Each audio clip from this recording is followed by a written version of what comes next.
Have you ever considered that the first 5 minutes in your car could completely ruin your day or make it? In this video, I'll give you 10 simple things that will change your day from the first minute. First, open your windows for a bit. Let fresh air in and get rid of any stuffiness from yesterday. It really gives you a sense of a fresh start. Second, take a quick look at your fuel level. You don't want to start your day stressed because you suddenly realize you're running low. Adjust your seat and mirrors. The right position isn't just about comfort, it's important for your safety and focus.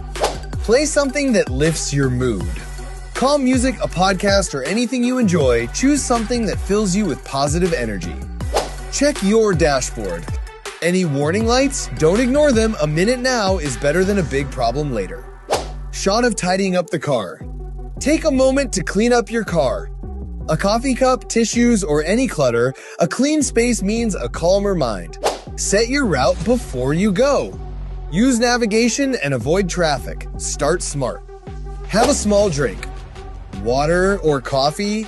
Your body needs a gentle start just like your mind. Take a deep breath, calm yourself, and clear your mind before the rush and stress. And finally, the most important step, wear your seatbelt. No matter how short the trip is, your safety always comes first. If you liked the video, don't forget to like and subscribe. See you in the next video.